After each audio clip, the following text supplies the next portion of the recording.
Alhamdulillahi Rabbil Alameen. Wa sallallahu wa sallam ala khatam al-anbiya'i wa mursaleen. Nabiyyina Muhammad wa ala alihi wa ashabihi wa barik wa sallam. My beloved brothers and sisters, Assalamu alaikum wa rahmatullahi wa barakatuh.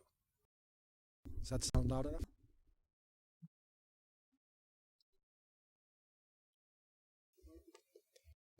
Alhamdulillah, we thank Allah subhanahu wa ta'ala for the gift of life and for the opportunity to reflect upon our religion, especially in the very chaotic world that we are living in today. And this course of Deeper Roots is intended to be an extended course to try to look at a number of very important issues.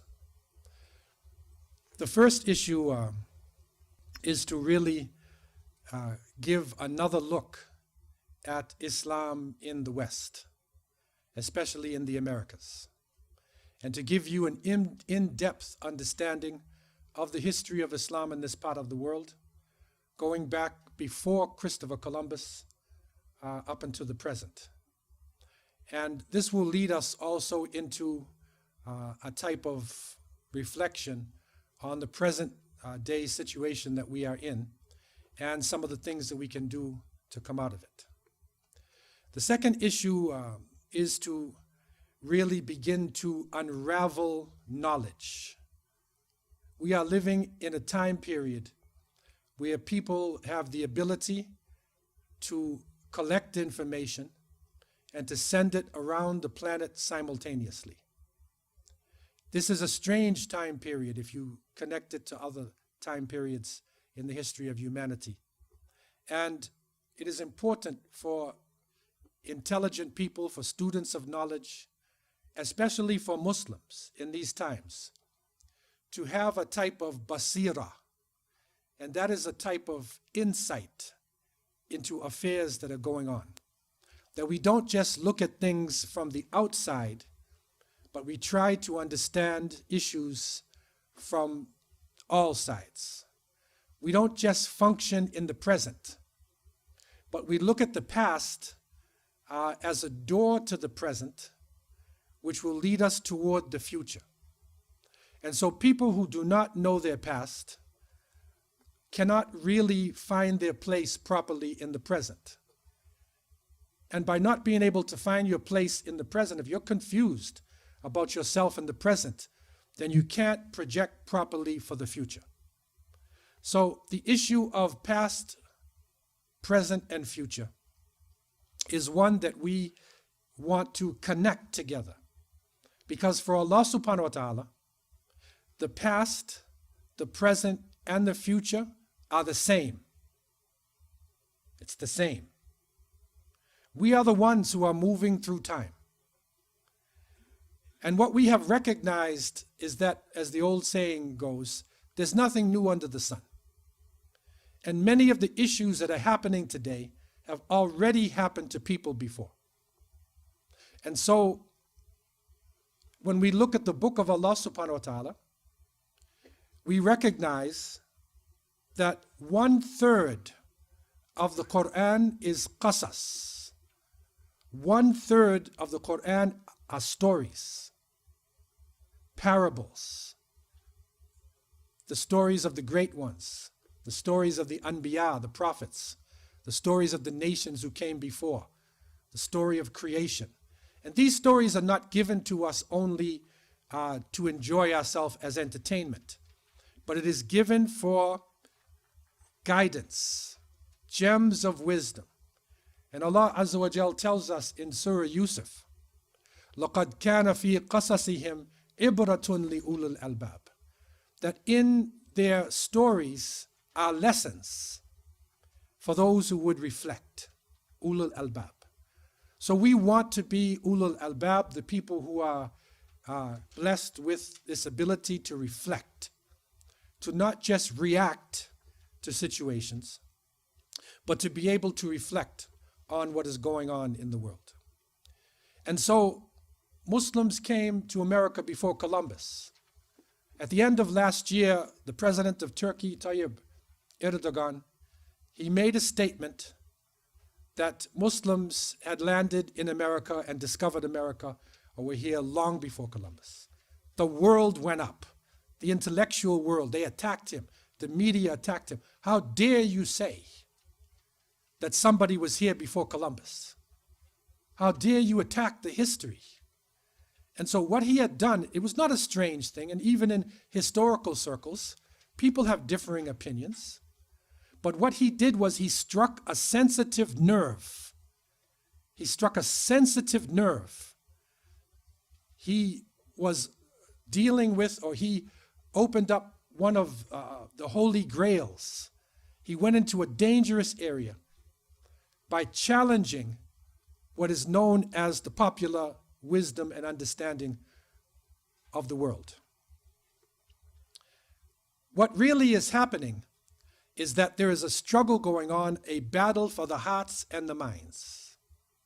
And this battle may be as serious as the hot battle that we see.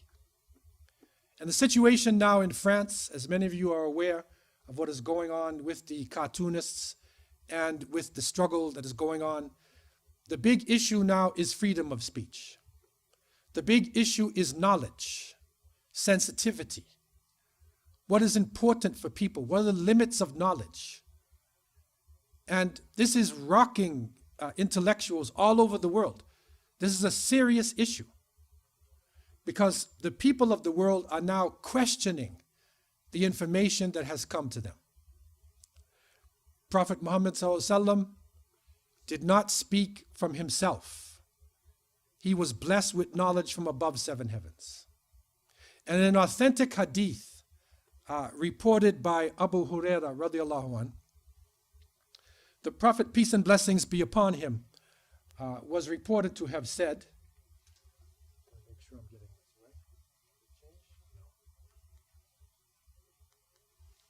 the Prophet, peace and blessings be upon him, was reported to have said, يَكُونُ فِي آخِرِ الزَّمَانِ دَجَّالُونَ كَذَّبُونَ يَأْتُونَكُمْ مِنَ الْأَحَادِيثِ بِمَا لَمْ تَسْمَعُوا أَنْتُمْ وَلَا آبَاؤُكُمْ فَإِيَّاكُمْ وَإِيَّاهُمْ لَا يُضِلُّونَكُمْ وَلَا يُفْتِنُونَكُمْ.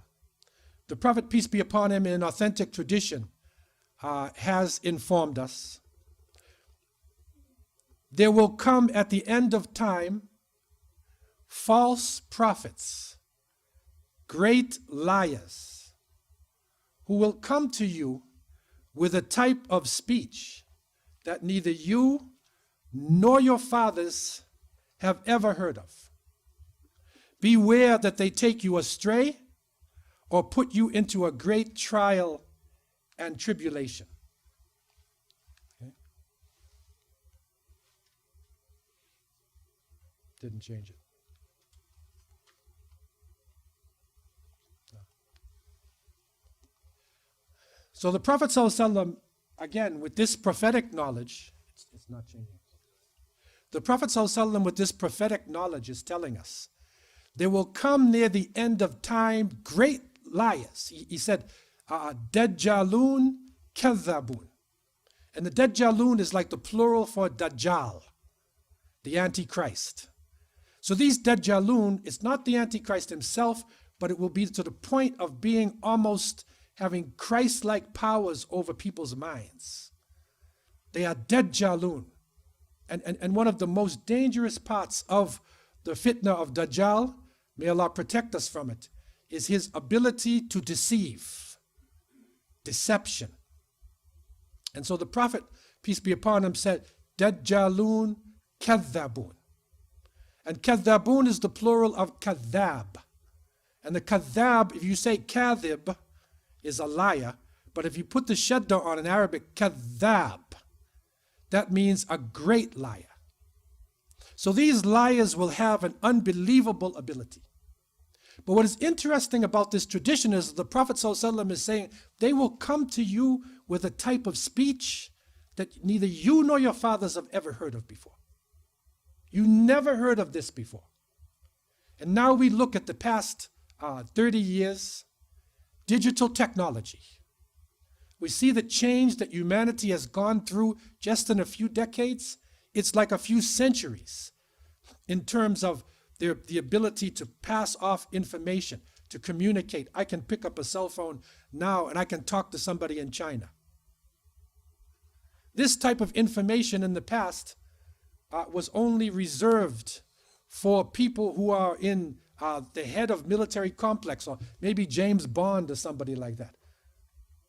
This is special. Now the average person is carrying this communicator. So imagine what the system has now. If we can do this, imagine the level that the main system is on today. And so the Prophet ﷺ then speaks about these people, and he said, beware of them. Beware, they might put you into they might take you astray, fi dalal yudillunakum, or they might put you into a fitna. And a fitna is a trial, a temptation, a gray area. It's a confusion. And so Sadaqa Rasulullah alayhi salatu wasalam, this time has come to pass.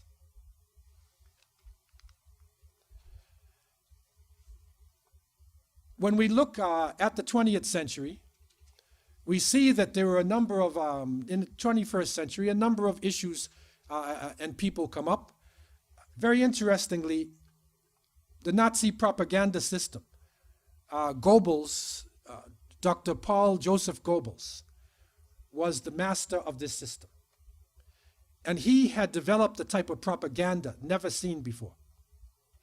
And Goebbels is reported to have said that, or something to this effect, if you repeat a lie enough, it will be believed. So you keep saying a lie, keep saying it over and over again, and eventually people will believe it. In another interesting statement, Willie Brown, California political leader, a former mayor of San Francisco, he said, in politics, a lie unanswered becomes true within 24 hours. This is how the newspapers are now. If a lie goes out there and nobody answers it within 24 hours, it becomes the truth. Another interesting statement, Amundsen said, convince enough people of a lie and it becomes the truth. So this is what we're dealing with. Now remember what the Prophet ﷺ said. These people are going to come to you with a type of speech that neither you nor your parents ever heard of this before. And this lie of these kadhabun can take you astray. It can put you into a fitna. So it is crucial for Muslims today to develop the ability to deconstruct information. That means information comes to us, right? And you don't accept it blindly, but you have the ability to look at it, to get other sources, and to deconstruct it, to take it apart, and then to put together a new bit of information. This is crucial for us today. This is crucial for all of humanity. But for Muslims, because we are in the barrel of decision, we are the ones now who are under attack in all the newspapers, all the journals, everywhere. We are the ones, right, catching this problem. It is crucial for us to have this ability. So dealing with the issue of deeper roots, I want to begin this by reflecting on a statement that many of you may have learned in school when you were growing up. It's an international statement, and that is Christopher Columbus discovered America in 1492. I grew up here in North America. This was a fact. And Christopher Columbus, after Jesus Christ, after Isa alayhi salam, is probably the most important person in terms of time, history. You have like in Western concepts, you have AD, you have BC and AD. So that changes with Christ. Okay, so it's before and after Christ. So Christ's time for them is, the division in time. 1492 is also a major division. So the way the history of the world goes, before 1492 is a type of darkness that came over the world. After it is a new age, It's a new world order that comes in. And so let's analyze this statement. Christopher Columbus discovered America in 1492. And now, to show you the level of their propaganda, I'm bringing to you one of the drawings of Columbus himself. These paintings have been pushed around the world. Many of us grew up looking at these paintings.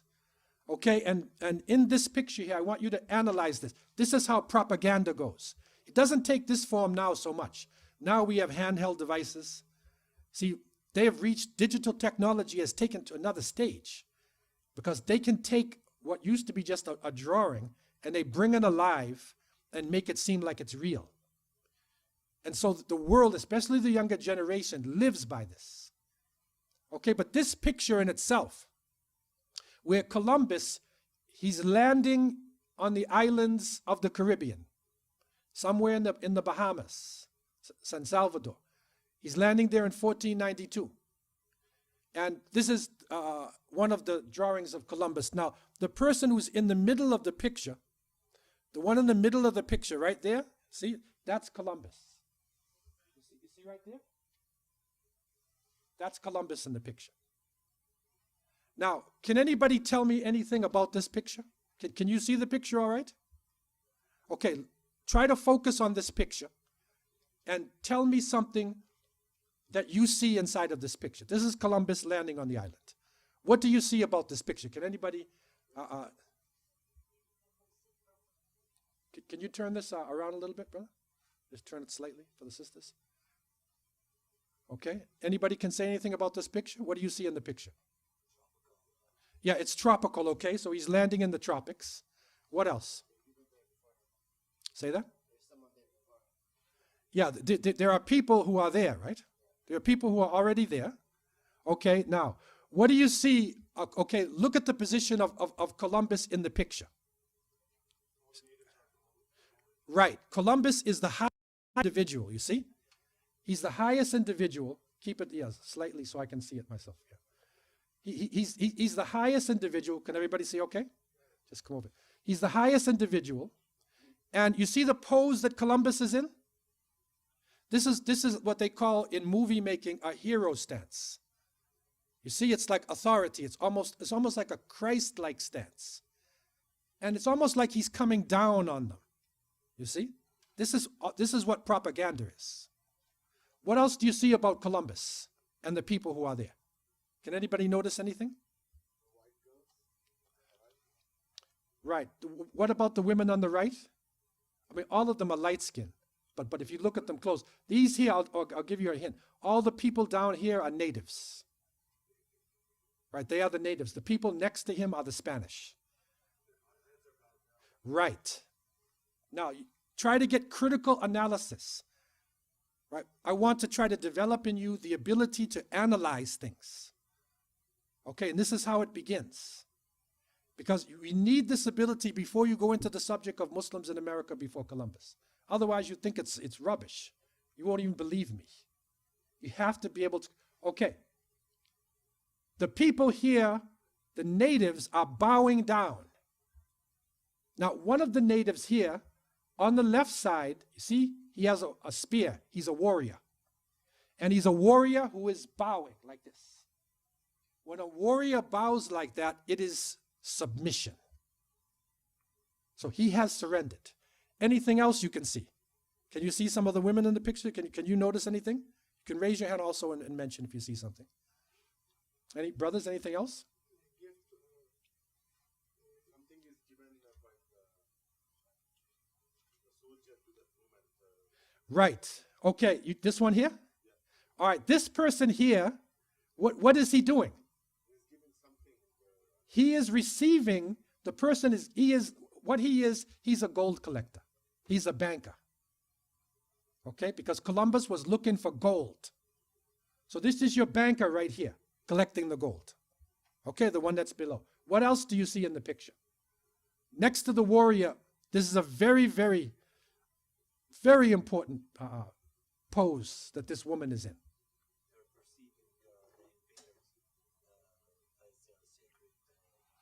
Right, they look at the invaders as sacred. Now look at the woman here. See the woman?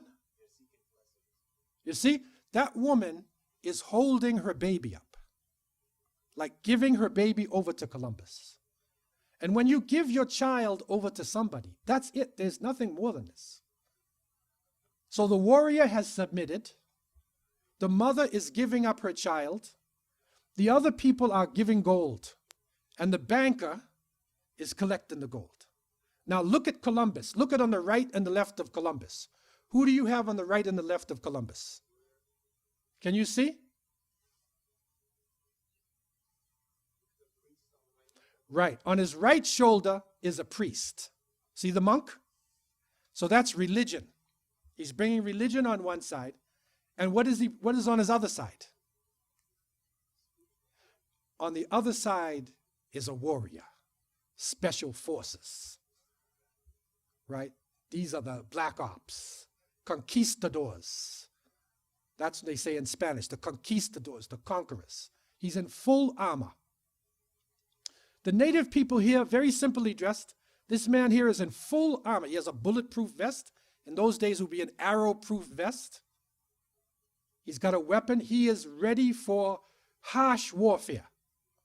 So on one side, you have religion, and on the other side, you have the sword.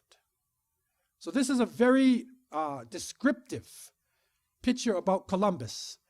And the more we try to understand Columbus and what happened with him, we begin to understand how serious the situation was. Actually, when Columbus landed in the Americas, the indigenous people in America had been here living, some say between 10 to 20,000 years. In some estimates, there were as many as 75 million people living in the Americas. 75 million people. And this is in 15th century. The population has really gone high now in the past few centuries. 75 million people is a huge amount of people. The indigenous culture, like in the picture here, this is a picture of Peru. And high up in the Andes Mountains, there are structures there where the Inca people built their homes and their castles and whatnot. They were highly developed people living in South America, in Peru. In Mexico, there were huge pyramids. There were all types of things. When Columbus landed, he wasn't sure where he was. Okay, he wasn't completely sure. He thought he was in India. That's where he thought he was. You read his memoirs, and he thought he was on the islands off the coast of India.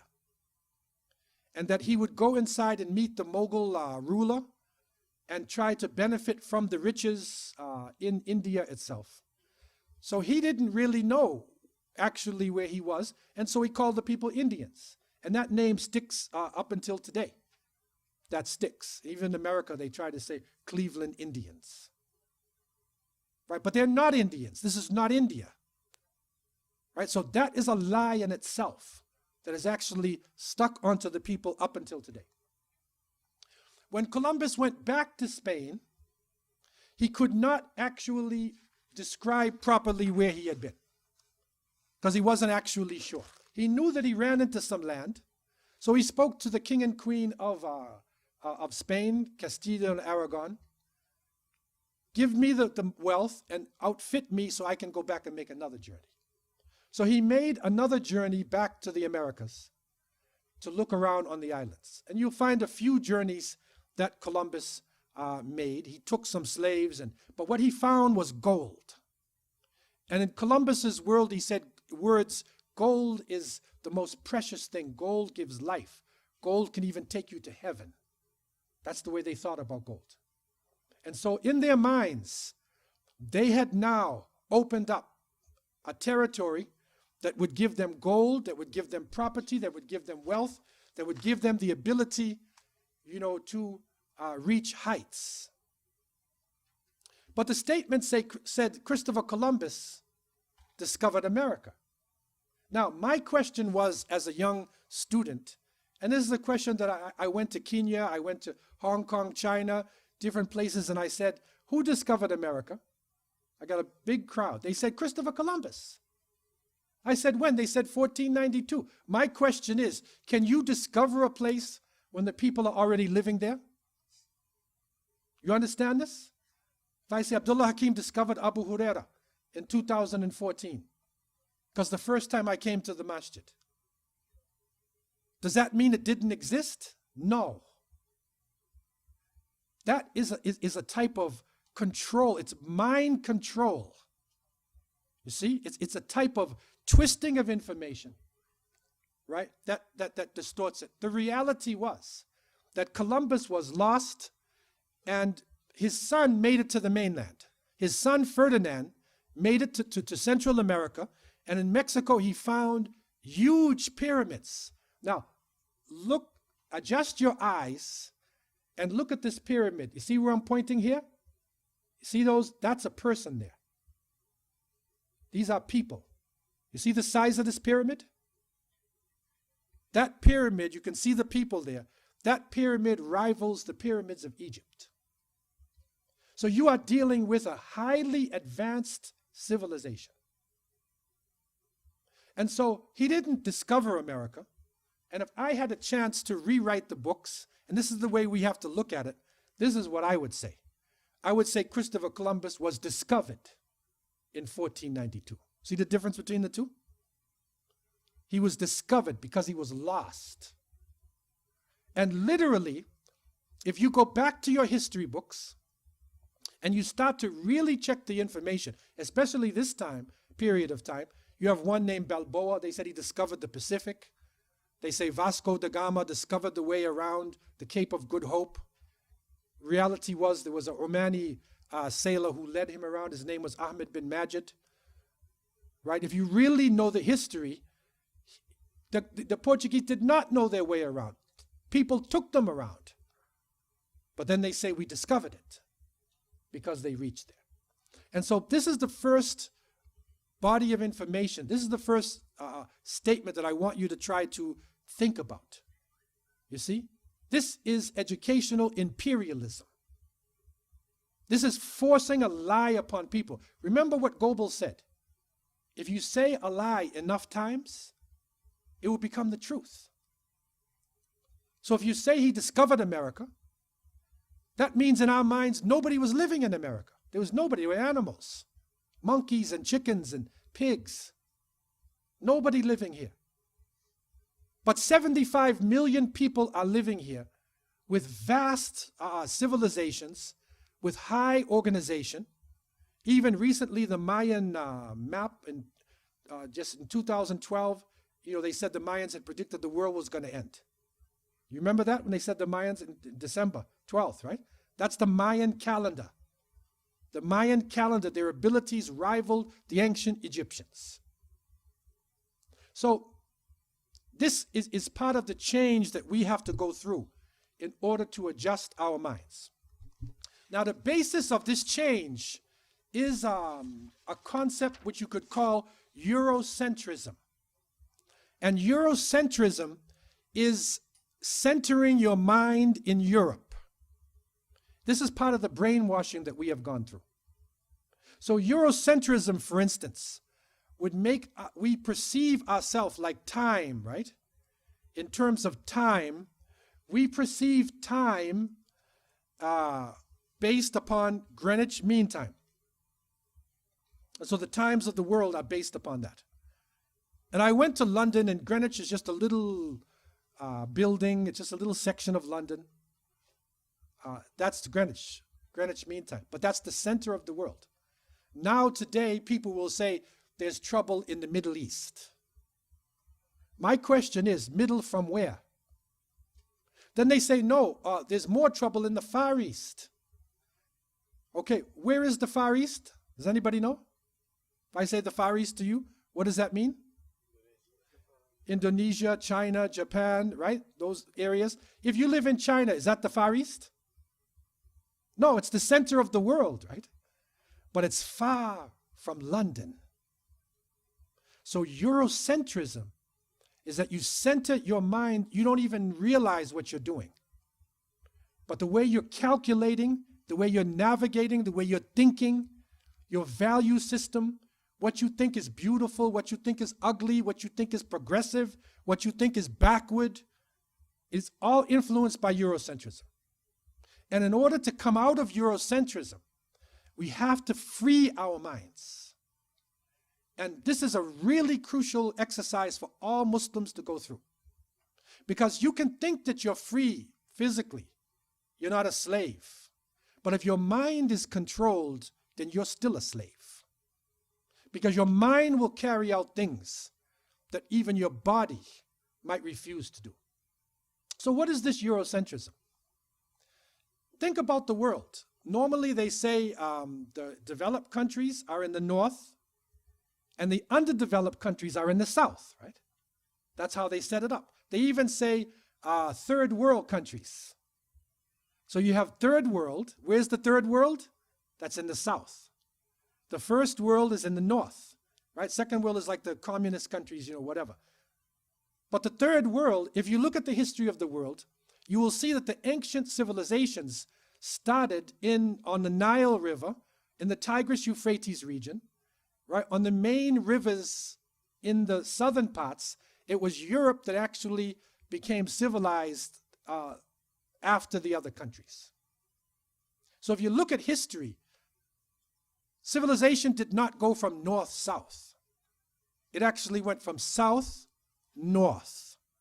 But what they have done, using the educational system, brainwashing, is to literally change the way we think. And so we who come from the southern countries will develop an inferiority complex.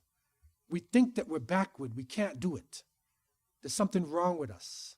And the people who come from the northern countries feel that they are more superior and that their lives, mean more. Right? We see the present situation that happens in France, for instance, what is going on now. And, terrible situation happens to the French. But what's going on, in Iraq, in Afghanistan, in Gaza? What happens in all these areas? There's Ebola going on in West Africa, right? The Rohingya Muslims in Burma. What's going on in other parts of the world? So why is the uproar for one part, and the other part, 40 people died here, so what? This is Eurocentrism, you see? It's giving value. It's not just position, but it gives value. Okay, so they give you this northern part is powerful, and the southern part, where the darker people are, the darker you go, the lower you go, is the more uncivilized you are. You see, that's the way they think. And this has reached all of our lands. I was shocked when I went to Medina. I was living with the Bedouins in the Harra Gharbiya of Medina. And TV had reached them. So they were watching American programs and, London, and they were seeing everything. And so the Bedouins invited me for dinner. And they said, where are you from? And Aina Anta. They look at me and say, Maghribi or Masri, or, where are you from? And I said, Ana min America. I was learning my Arabic. I said, I am from America. So the Bedouin guy said, La, you're not from America. I said, I'm from America, man. He said, no. And finally I convinced him, and his friend said, no, he's from America. He's from South America. You see the Eurocentrism? Because if he's got a little color in his skin, he's not European. That can't be from the north, right? He's got to be from the south. That is brainwashing. That's literally how far the brainwashing has gone into the societies that we are living in today. And so this whole concept needs to change. This is a map here, what you could call an upside down map. But really, when you look at the Islamic maps, the way we used to think, right? We had a different centering. Our centering was in Mecca. Actually, the way our maps are set up, it was completely the opposite. Okay? And if you look at this map, this is a map you can buy in a geography, in a map store. Okay? And the map has got Argentina in the north, right? Australia, that's the north of the world. That's Cape Town, South Africa. And that's the south. Now, who decided that we're in the north and the people in Argentina are in the south. Who decided this? I lived in Cape Town for 10 years. Here's Cape Town right here. Okay? And I lived in Cape Town. The sun was above me and the earth was below me. I wasn't hanging upside down off the bottom of the earth. You understand this? This is your positioning now, right? This is positioning. Who decides the earth is a ball that is moving around in the universe? Who decides what's north and south? You see, because gravity is pulling all of us toward the center. So it is a perception thing. We can easily turn this around and say that's the north and the other side is the south. And you'll see, when you start to see Islamic maps, you go back and see Al-Mas'udi, Al-Idrisi, Ibn Qutiyya, some of our very famous map makers, then you'll see that their positioning was like this. Okay, it's a different way. So this has something to do with our perceptions.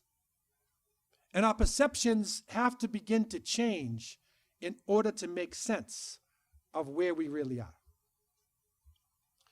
One of the great lessons that the Quran is teaching us in Surah An-Nahl verse 36, Allah tells us, وَلَقَدْ بَعَثْنَا فِي كُلِّ أُمَّةٍ رَسُولًا أَنْ يَعْبُدُوا اللَّهَ وَاجْتَنِبُوا الطَّاغُوتَ.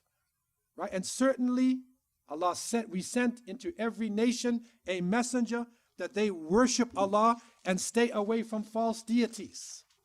Of the people were some who were guided, and of them were those upon whom error was decreed. فَسِيرُوا فِي الْأَرْضِ. Travel in the earth.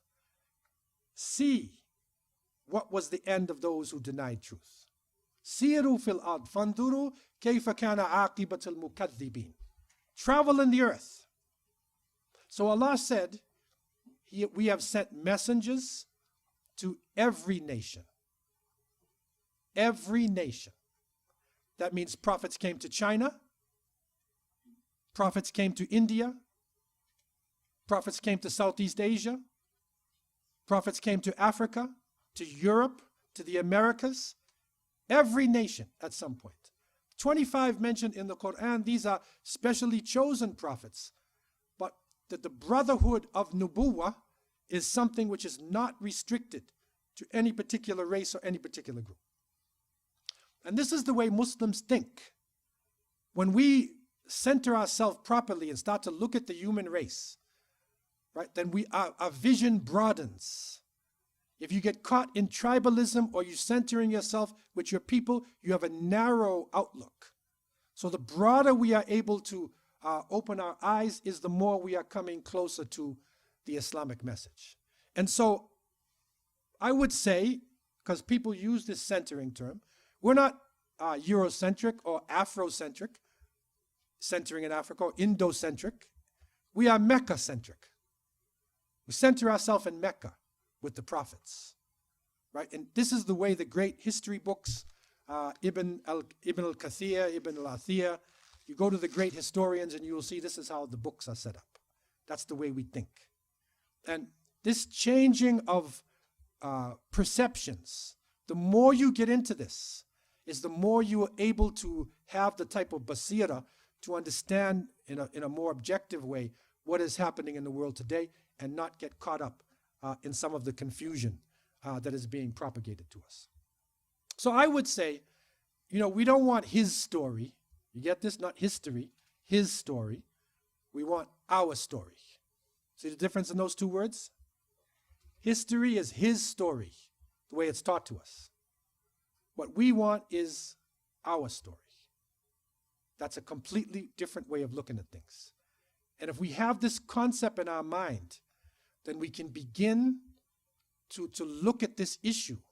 Our issue is Muslims in America before Columbus.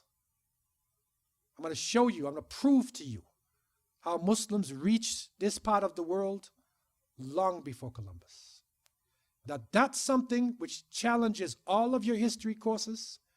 It'll challenge your universities, right? But that is the type of thinking that we have to develop, and we have to develop the ability to research. Now, part of this shift in looking at history is that there's a time period somewhere between, say, 400 to 1500 AD. This is what the Europeans called the Dark Ages. the Romans had reached a high level, but they were corrupted. They had the Colosseums, they were feeding people to the lions.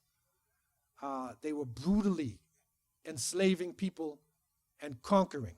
And eventually, the poorer people within their realm rose up and brought them down.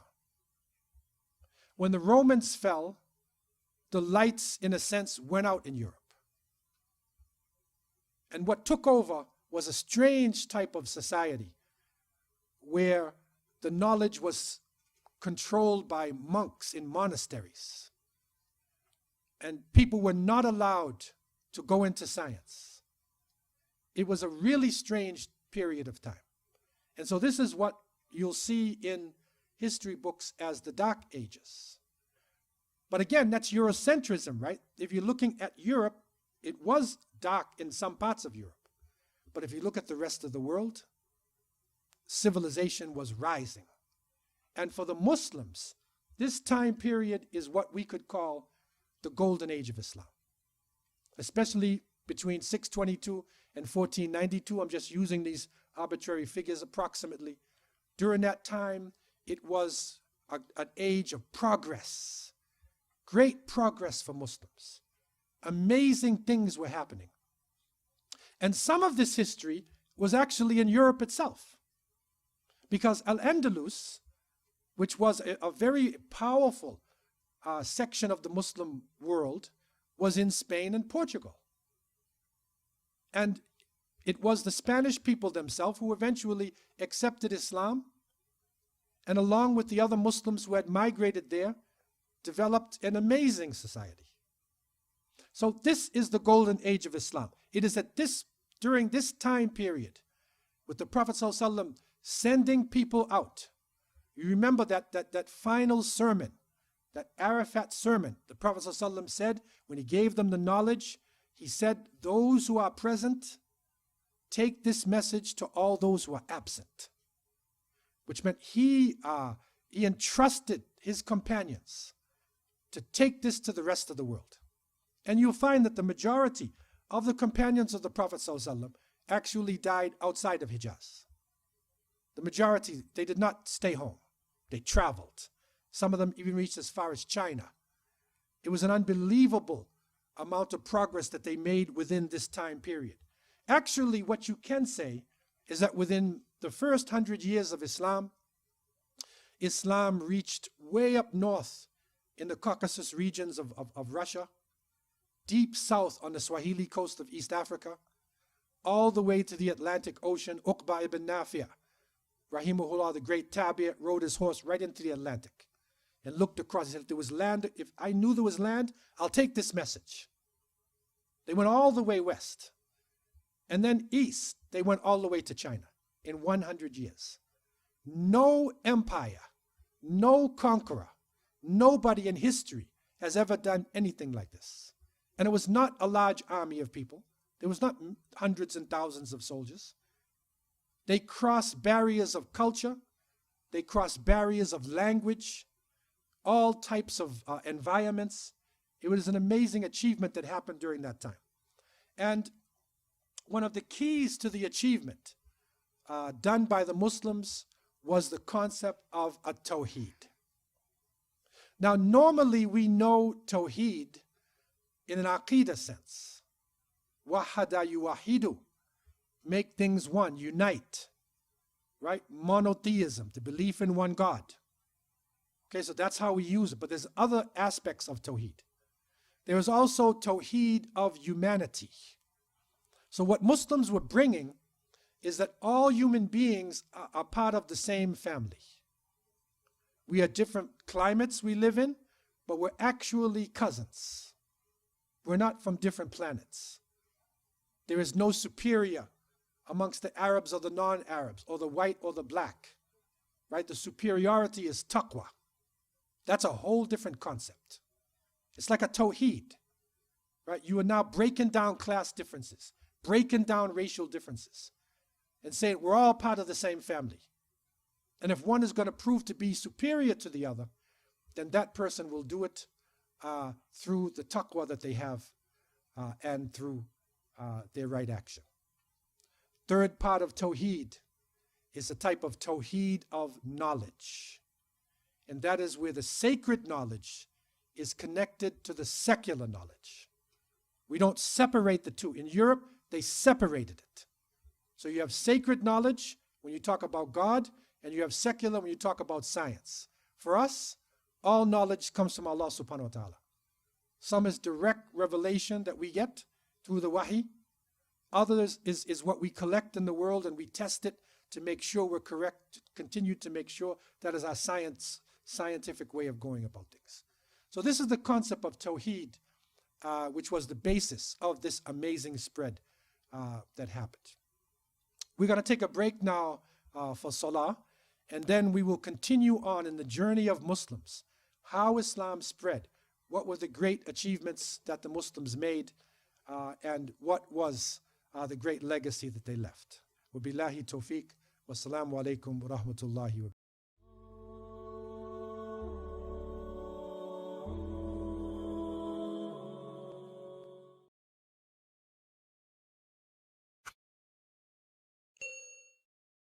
Thank you for watching. Please subscribe and press the bell icon below. Have a nice day.